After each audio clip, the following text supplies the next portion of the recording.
Olá, vamos nos preparar para um concurso, para uma prova, para um exame.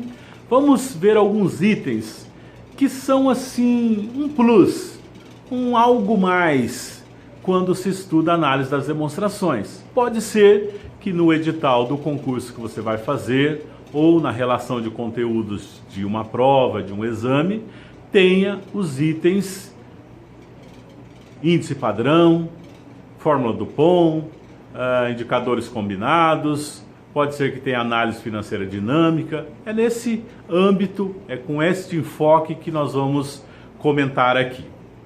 Primeiro, índice padrão, para se calcular é necessário pensar um pouco na estatística, mas não de uma forma tão aprofundada. Por exemplo, um índice padrão bem simples, ele é feito pela média ou pela mediana. Lembra dessas duas coisas? O que é a média mesmo?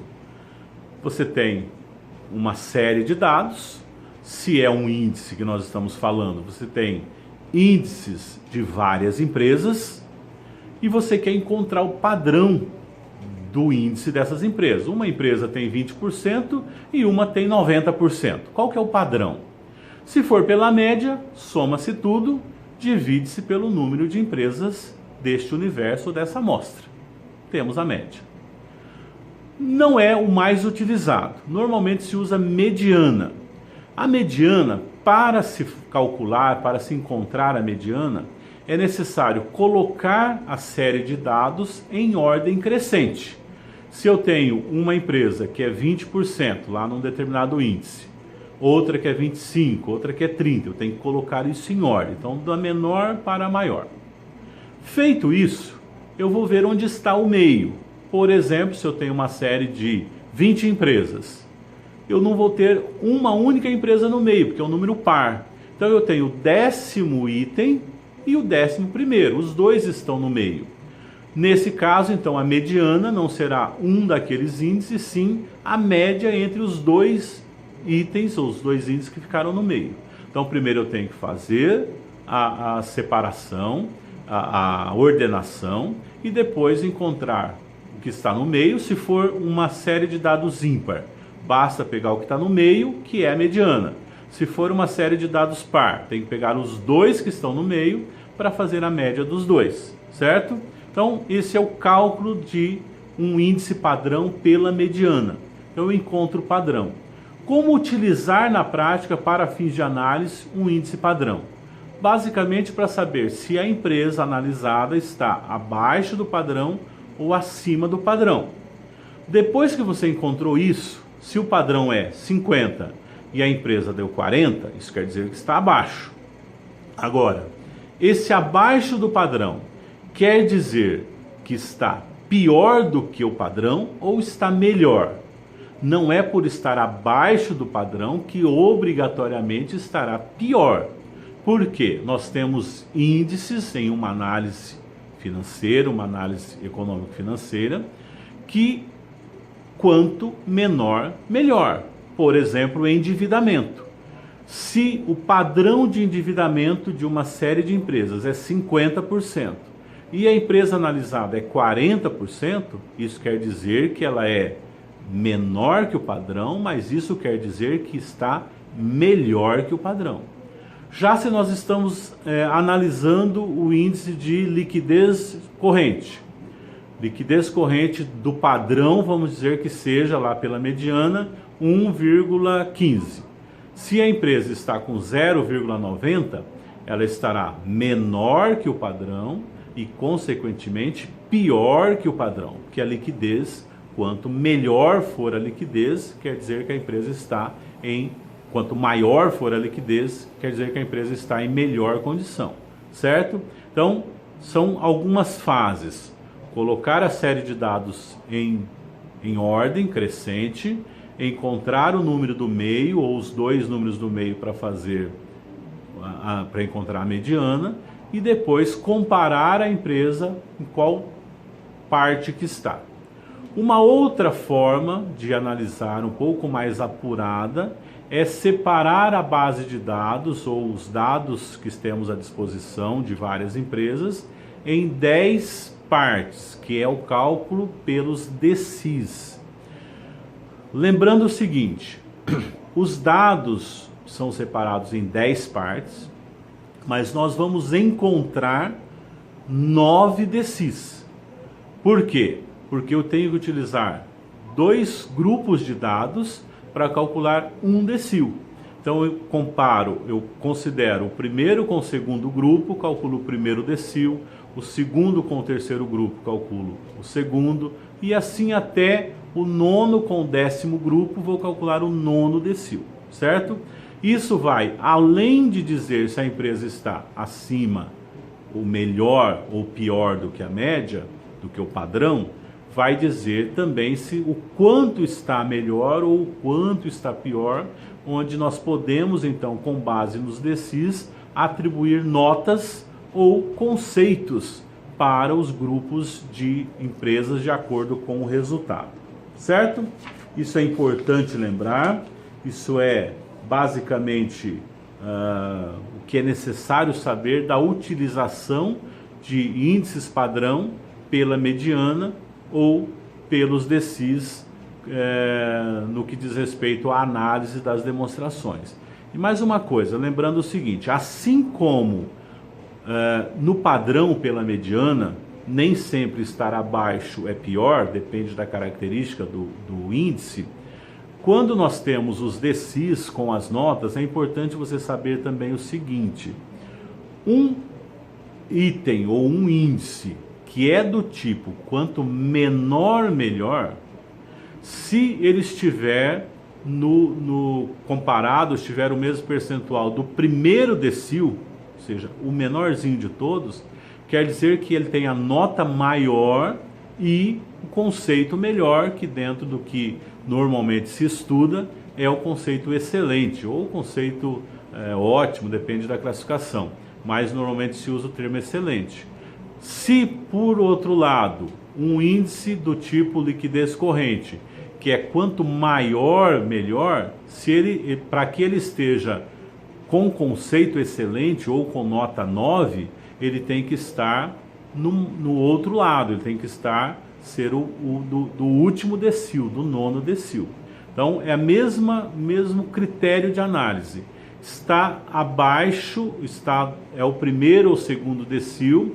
Se for um índice que é do tipo quanto menor melhor, aí é que está jóia, é que está bom. Se ele é do tipo quanto maior melhor, se ele estiver bem abaixo no decil 1 ou 2, quer dizer que está muito ruim, ok? Vamos em frente. O que nós temos mais aqui? Sobre índice padrão é isso. Aí vamos pensar um pouquinho em como relatar ou como fazer o relatório da análise que foi feita de uma empresa ou de várias empresas. Uma das formas de demonstrar é utilizando a fórmula Dupont. E aí eu quero chamar a atenção para que vocês precisam saber de fórmula Dupont. A fórmula Dupont, tida como original, ela faz uma demonstração até chegar, são todos índices já calculados, mas a demonstração é até chegar no retorno dos investimentos. Então, considera-se os ativos, passivos, resultado, até chegar no retorno do investimento. Já a fórmula Dupont modificada, que é a mais usual atualmente, ela vai fazer o mesmo trabalho de demonstração, começando lá pelos valores das demonstrações, até chegar ao retorno do patrimônio líquido, ao ROE. Então, numa única página vai se ver um monte de informações, onde temos condições de analisar o que ocorreu para que aquele ROE, taxa de retorno do patrimônio líquido, acontecesse. Tá? Então, diferenças entre taxa Dupont e fórmula Dupont ou modelo Dupont, original ou modificado. O original faz uma demonstração do retorno do ativo, do retorno do investimento. E a modificada faz uma demonstração do retorno do patrimônio líquido ou ROE, certo? Ainda falando de relatório, vamos falar mais um pouquinho sobre essa questão de quanto menor melhor ou quanto maior melhor. Quando vai se relatar, normalmente a gente coloca para o cliente, para o contratante da análise, uma tabela numérica, faz-se o relatório descritivo, mas também se coloca uma tabela numérica como anexo. Nessa tabela numérica, o que é necessário considerar? Que você tem que interpretar se de um ano para o outro melhorou ou piorou. E esse melhorou ou piorou não necessariamente aumentou ou diminuiu, depende da característica do item. Por exemplo, se for o endividamento, se houve um aumento de 2014 para 2015, quer dizer que aquele índice piorou, porque o índice de endividamento é necessário, é bom que ele seja menor, ok? Bom, outra coisa importante para nós falarmos sobre relatório. Como relatar, como descrever? Todas as informações deverão ser colocadas no relatório.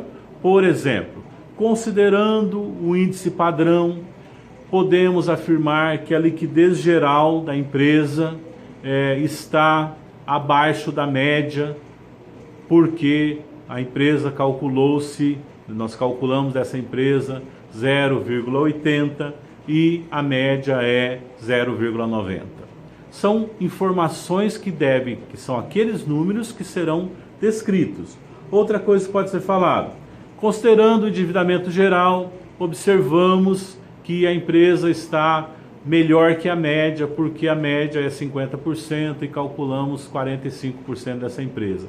Então, o relatório ele tem que ter informações que já estão demonstradas numericamente, mas que são explicadas. E normalmente, dependendo da empresa, mas normalmente é feito assim, o relatório ele é feito descrito, de forma escrita, e também é tratado em uma reunião. Então é necessário saber bem disso. Outra informação necessária para fins de análise. O que não abordar num relatório de análise? Por exemplo, opiniões que denigram a imagem, seja da empresa analisada ou seja de outra. O analista não pode dizer a empresa está com endividamento muito alto. Isso quer dizer que a empresa está mal administrada, sei lá. Empresa é feminino, né? A empresa está má administrada porque o endividamento geral está muito alto. Então, esse tipo de informação não deve ir em um relatório de análise. Por quê? Você está descrevendo e não trabalhando para fazer uma consultoria, para dar opinião, para denegrir a imagem. Nem numa consultoria não se denigre a imagem de profissionais ou imagem de uma empresa, certo? Fator de solvabilidade de Canitz. Índice bastante antigo que tem o objetivo de dar uma nota média para a empresa.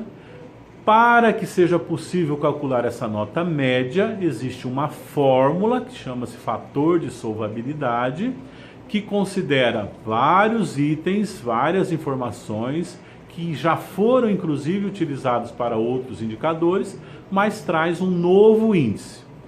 Diferença do fator de solvabilidade de Canitz, também chamado de termômetro de Canitz, com a fórmula do POM.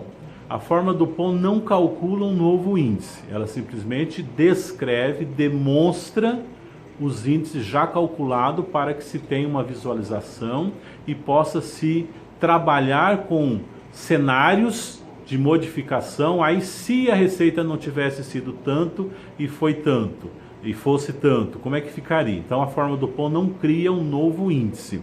Já o fator de solvabilidade, ele cria um novo índice, com base em várias informações que inclusive já foram utilizadas em outros índices.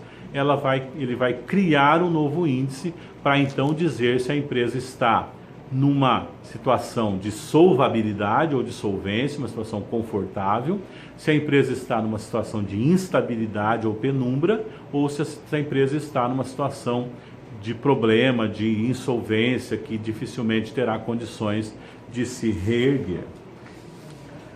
Um outro item importante que foi trazido ao Brasil por Fleury, lá há anos, há décadas atrás, é a análise financeira dinâmica. O que é importante pensar na análise financeira dinâmica? Que nós trabalhamos nessa análise com ativo circulante e passivo circulante. São os dois grupos. Mas nós separamos o ativo circulante em dois grupos, dois subgrupos, que é o ativo circulante financeiro e ativo circulante operacional. E o passivo é a mesma coisa, passivo circulante financeiro e passivo circulante operacional. Como que nós fazemos essa divisão? Aquilo que está no ativo, que já é disponível, disponibilidades, caixa, banco, aplicação de liquidez imediata, isso é ativo circulante financeiro. Todo o restante que diz respeito à atividade da empresa, valores a receber de clientes, estoques, imposto a recuperar, tudo aquilo que vem dentro de um ativo circulante é ativo circulante operacional. Fácil, né? Do outro lado, passivo. O que é passivo circulante financeiro? Os empréstimos e financiamentos. Ou seja, são capitais de terceiros que vieram com o objetivo de financiar a empresa, de trazer recurso novo para a empresa que diz respeito ao capital e não à operação. E os outros passivos, obrigações trabalhistas, fiscais, fornecedores, provisões, tudo isso é passivo circulante operacional. Basicamente essa divisão é para calcular dois itens, porque o capital circulante líquido, ele é um valor que é simplesmente a diferença entre ativo circulante e passivo circulante. Então, para o capital circulante líquido, não é necessário fazer a divisão. Já quando nós separamos, nós temos então condições de descobrir qual é o saldo de tesouraria ou saldo do disponível, que é o ativo circulante financeiro menos o passivo circulante financeiro, que vai dar um valor que representa o saldo de tesouraria. E o IOG, investimento operacional em giro, também chamado por muitos de necessidade de capital de giro, ele é a diferença entre o ativo circulante operacional e o passivo circulante operacional. Então, por isso a necessidade dessa divisão. Os três itens, capital circulante líquido, saldo de tesouraria e IOG, ou investimento operacional em giro, necessidade de capital de giro, eles são valores. Não é percentual, não é vezes, não é índice, ele é valor. Então é quanto a empresa tem de capital circulante líquido, quanto a empresa tem de saldo de tesouraria e quanto a empresa tem de investimento operacional em giro. Basicamente, sobre a análise financeira dinâmica, é isso, gira em torno disso. Sempre pensar nessas fórmulas, nesse como calcular, entendendo o que se calcula, você terá com certeza um bom desempenho em qualquer questão que envolva análise financeira dinâmica. Certo? Tem um outro aspecto que daí é enquadrar aquilo que foi calculado em que tipo de empresa que é, mas é mais aprendizado, é mais efeito didático. Pode ser que tenhamos em um concurso, em um exame, uma questão que fala dos tipos de empresa. É importante dar uma relembrada, mas o foco normalmente é isso que eu tratei com vocês. Muito obrigado, sucesso, que o objetivo de alcançar aquela nota máxima na sua prova, no seu concurso, possa acontecer. Abraço, gente!